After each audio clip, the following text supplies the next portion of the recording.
तो आदाब, नमस्कार, गुड इवनिंग, सत श्री अकाल। एक बार फिर आप तमाम लोगों का स्वागत है क्राइम तक की कहानी के इस एपिसोड में। उम्मीद है पूरी फैमिली अच्छी होगी, अपना ख्याल रख रही होगी। तो आज की कहानी है कसाब की फांसी की कहानी। 2012 में कसाब को फांसी हुई थी। कसाब के बारे में मैंने आपको डिटेल में कहानी पहले सुना रखी है, वो सारी चीज़ रिपीट नहीं करूँगा। मैं वो चीज़ बताऊँगा जो बिल्कुल मुझसे जुड़ी है और जो नई है, और जो कसाब के जो IAS केस में रहे रमेश महाले साहब, उनसे जब बातचीत की, उन्होंने किताब भी लिखी, तो ये सारी चीज़ें होंगी।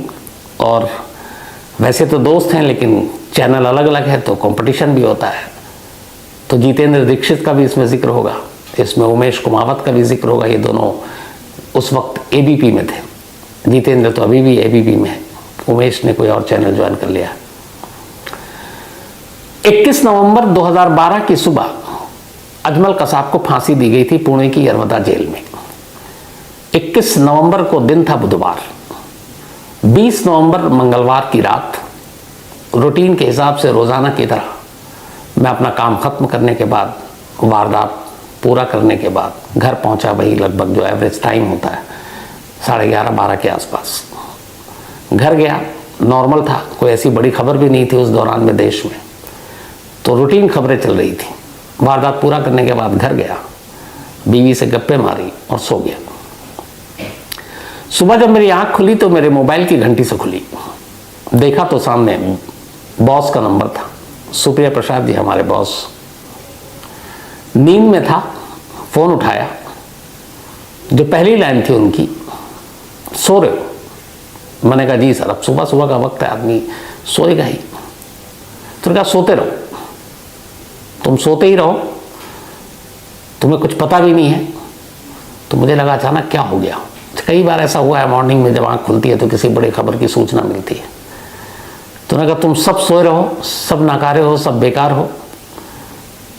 मैंने पूछा हुआ क्या? तो उन्होंने कहा कसाब को फांसी हो गई है।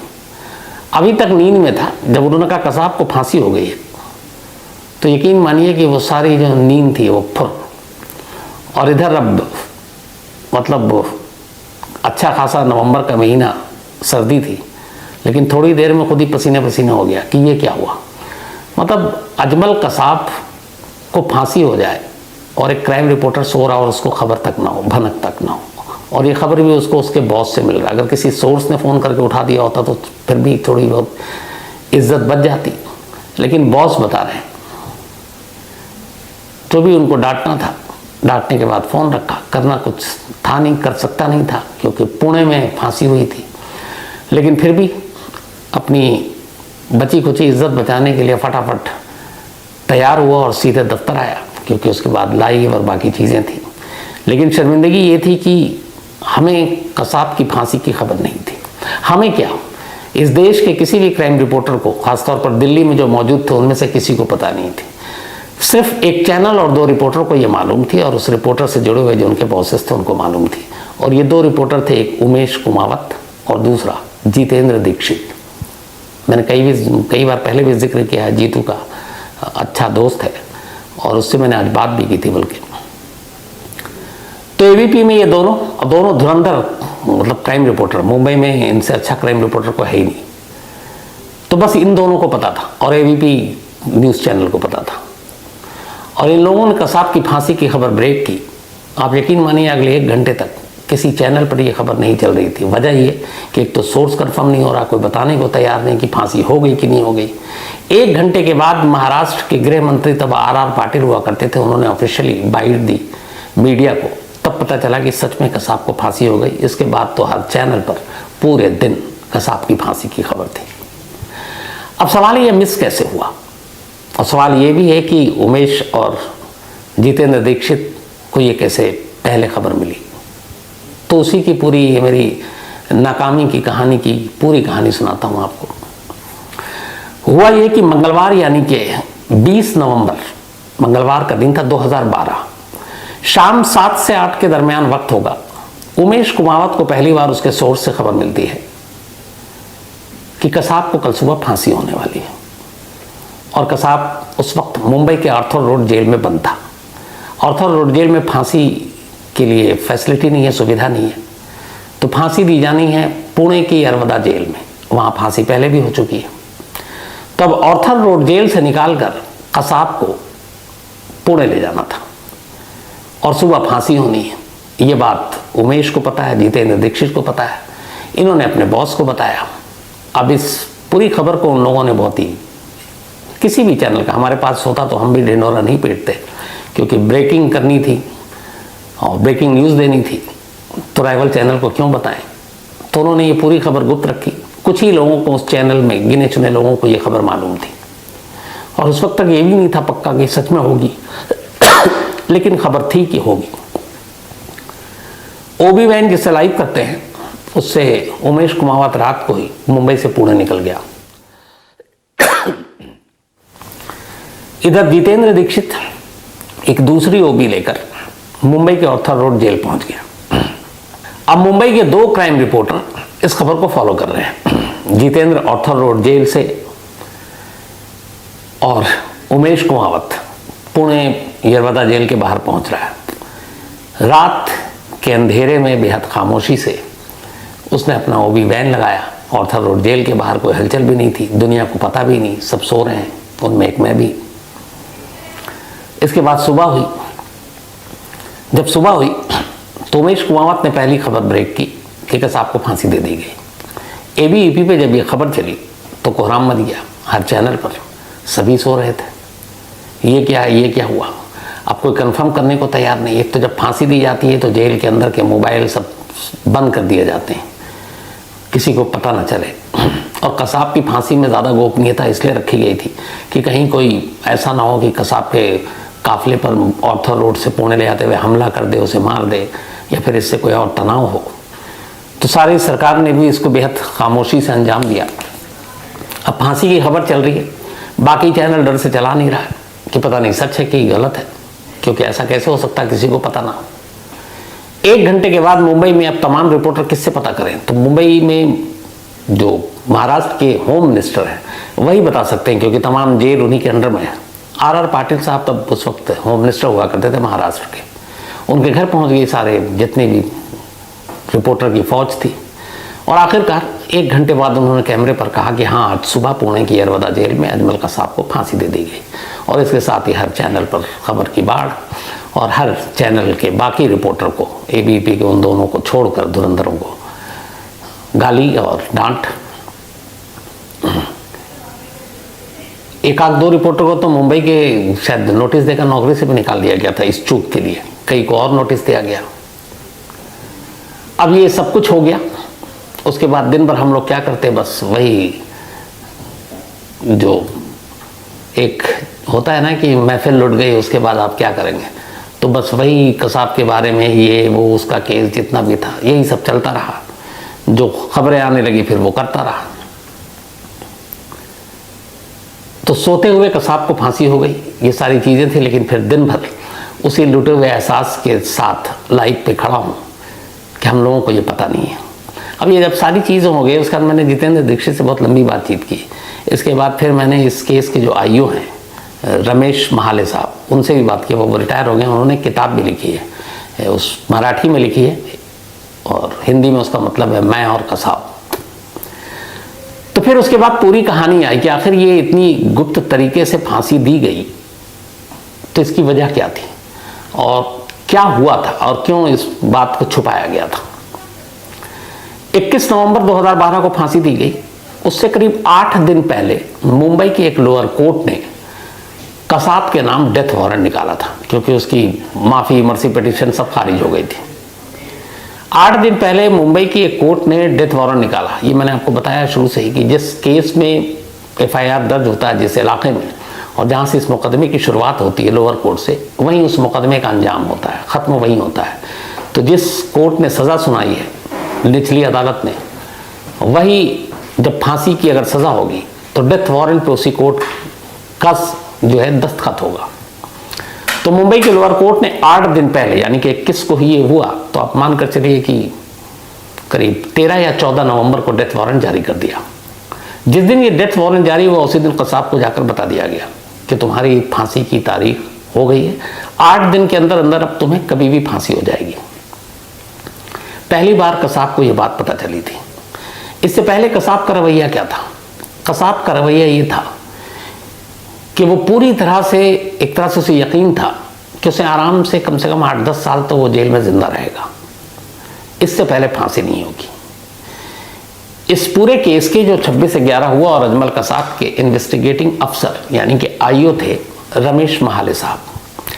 तो रमेश महाले चूंकि आईओ थे तो अक्सर उनका कसाब से मिलना जुलना, पूछताछ, सारी चीजें थी।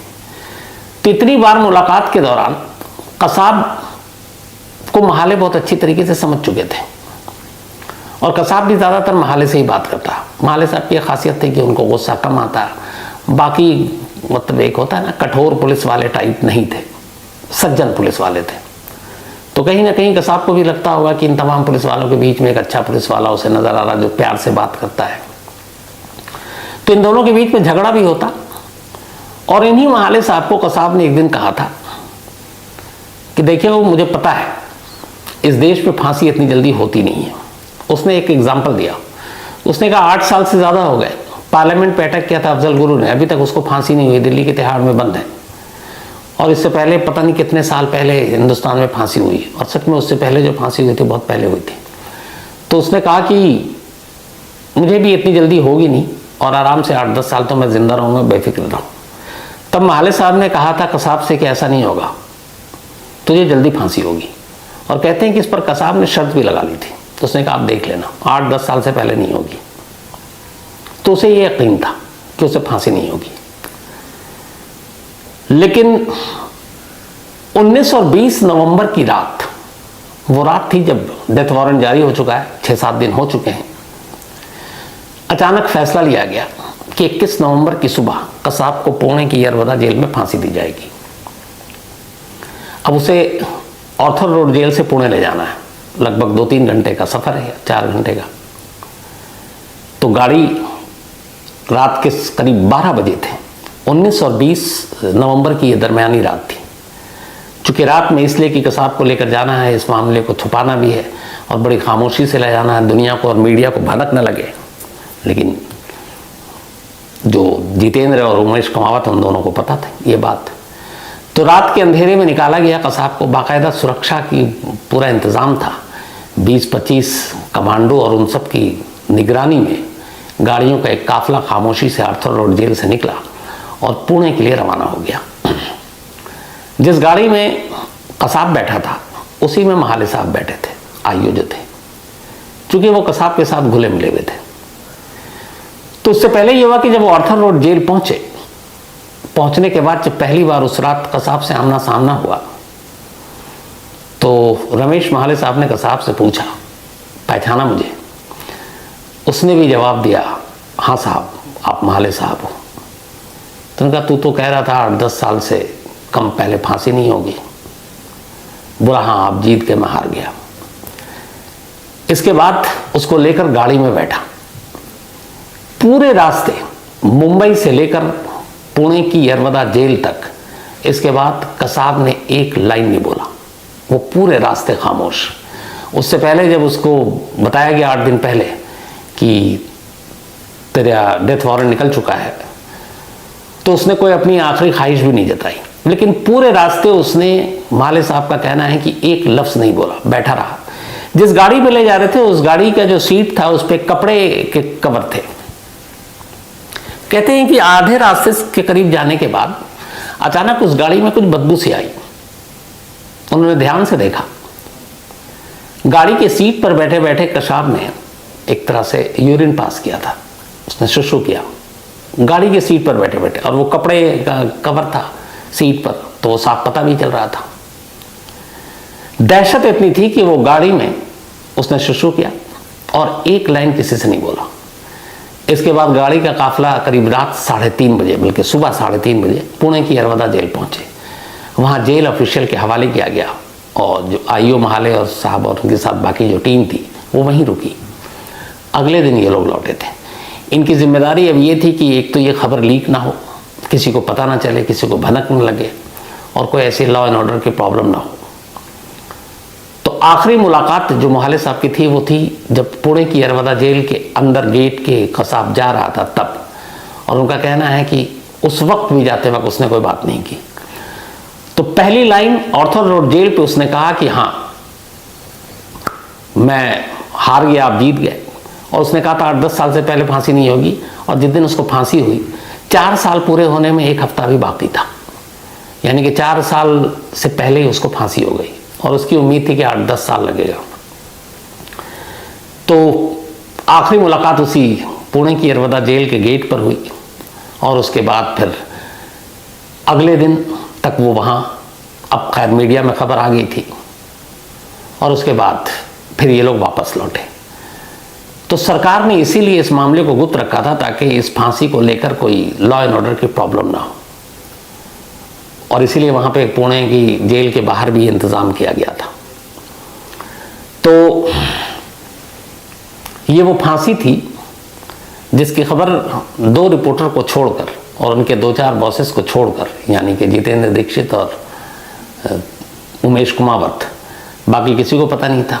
और मुझे लगता है कि मेरे जैसे जितने भी रिपोर्टर थे वो सब सो रहे थे। एक तो नवंबर का महीना, ठंड थी, सुबह नींद और ज़्यादा अच्छी आती है। 21 नवंबर की तारीख, सुबह सुबह वैसे भी फांसी हो गई। सुबह सुबह फिर बॉस का फ़ोन, और इस बॉस के फ़ोन के बाद पता चलता है कि कितनी बड़ी मिस थी ये। तो ये मेरे क्राइम रिपोर्टिंग के करियर की सबसे बड़े मिस में से एक मिस थी। लेकिन हाँ, इसके बाद कसाब की इस फांसी को जो हम लोगों ने मिस किया और जिसको लेके बड़ी शर्मिंदगी होती रही बहुत दिनों तक, महीनों तक, उस शर्मिंदगी को थोड़ा बहुत दूर किया जब अफजल गुरु की फांसी हुई। अफजल गुरु की फांसी मिस नहीं, हिट थी। वो कैसे, ये आपको बताऊंगा अगले सैटरडे। तो आज नाकामी से शुरू किया, और इसी तरह से ऐसे बहुत सारी क्राइम रिपोर्टिंग में मौके आए जब हम लोग पीछे रहे, मिस किया। कई बार ऐसे मौके आए जब आगे रहे, हिट हुए। तो मिस एंड हिट, यही कोशिश करूंगा सैटरडे को, क्योंकि इसका एक फ़ायदा भी है, इसमें मुझे बहुत ज़्यादा रिसर्च करने की ज़रूरत नहीं है। ये सारी चीज़ें याद है, और जो चीज़ें ख़ासतौर पर आपके दामन के साथ नाकामी से जुड़ा होता है वो ज़्यादा याद रहता है। तो उसके लिए कुछ पढ़ने की भी ज़रूरत नहीं है, और चूँकि इसमें मैं खुद इन्वॉल्व हूँ तो इसके लिए रिसर्च करने की भी ज़रूरत नहीं है। तो कोशिश यही है कि अपनी क्राइम रिपोर्टिंग के करियर में ऐसी तमाम स्टोरी जो हम लोगों ने ब्रेक की, जिसमें लीड लिया, या ऐसी तमाम स्टोरी जिसमें हम नाकाम रहे, हम पीछे रहे, ये दोनों आपको, ताकि बैलेंस रहे, हर हफ्ते सैटरडे को सुनाता रहूँ। तो अपनी राय ज़रूर दीजिएगा। अगर आपको लगे कि नहीं ये बोरिंग है तो वो भी बता दीजिएगा, लगे कि अच्छा है तो वो भी बता दीजिएगा। तो फिलहाल कहानी में इतना ही आज। अब आपसे मुलाकात होगी मंडे को किसी नई कहानी के साथ। तब तक अपना ख्याल रखिएगा। Thank you very much.